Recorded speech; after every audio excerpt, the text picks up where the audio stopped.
Happy farming! So, nagawa tayo ng ating nursery ngayon at papakita ko sa inyo mamaya dahil may mga pa-order tayo na seedling at kailangan natin silang mabigyan kasi meron tayong nakabook na nasa more than 1,000 na seedling. Bukod pa yung mga walk-in na medyo pumupunta rito sa ating nursery para makapag-avail din at makapagtanim din ng ating saging na lakatan. So, salamat sa ating mga suki sa mga buyer natin ng seedling. At dahil doon, gumawa kami ng panibagong nursery. In-improve namin yung aming nursery ito para makapag-accommodate ng medyo mas marami na seedlings. At then sa ganon, para makapag-prepare kami kasi halos planting season itong time na to.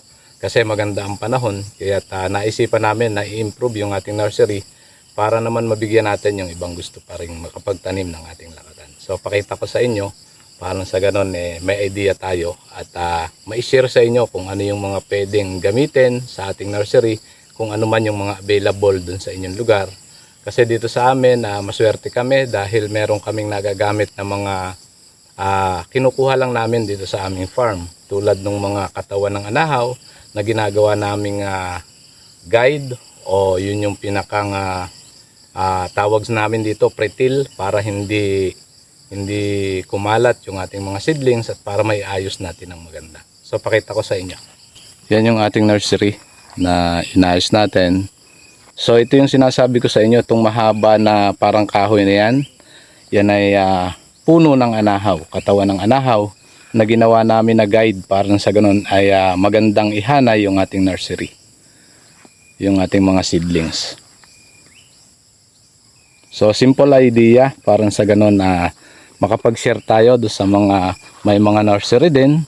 And then syempre kung mas may makikita kayong mas maganda sa ibang lugar ay di yun yung ating gagawin. So ayan po yung ating ginawa. Ito yung sinasabi natin para may guide siya di kabilang tabi, madaling ihanay ang ating mga seedlings papunta ron. At ayan, tatlo yung ginawa natin.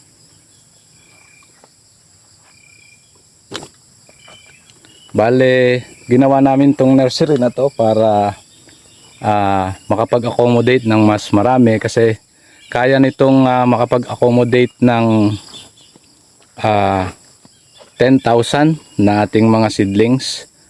Pag may ihanay natin ng maayos dyan, mula dyan sa ating parang pinakang bed na yan, then ayan pa, lalagyan din natin yan ng ating mga seedlings. At ito naman yung ating mga pinagpapatubuan. Yung ating kung saan narito yung mga corm. Diyan sa dalawang unit na yan. Ayan yung isa. So ayan. Diyan natin pinasisibol muna. Then ilalagay natin sa polyethylene bag. At after natin mailagay, ihahanin na natin dun sa ating hanayan ng ating seedlings na nasa polyethylene bag. So pakita ko sa inyo, ayan, medyo marami ng tubo yung ating mga lakatan. So pwede na siyang ilipat sa polybag para sa ganun, doon na lang natin medyo papalakihin. At after na maging established doon sa ating polybag, pwede nang kunin ang ating mga buyer. So ayan, then ayun yung isa.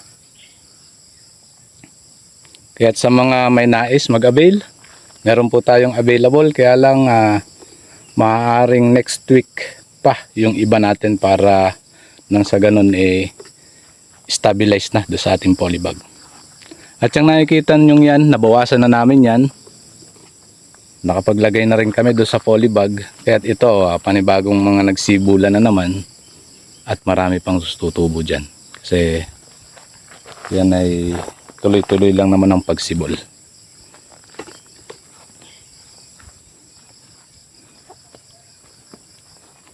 Punta natin yung isa. Ayan yung isa. So ang nakukuha na namin dito sa area na to ay 600 seedlings. Pero mapapansin nyo, ang dami pa rin sumisibol. Kasi inuuna lang namin kung alin yung unang medyo sumibol na medyo malaki na, nilalagay na namin sa polyethylene bag. At para anytime na may pumick up sa atin ng seedlings, meron na tayong ibibigay. So ayan yung kabuuan ng ating nursery ng Senior Valentin Integrated Farm.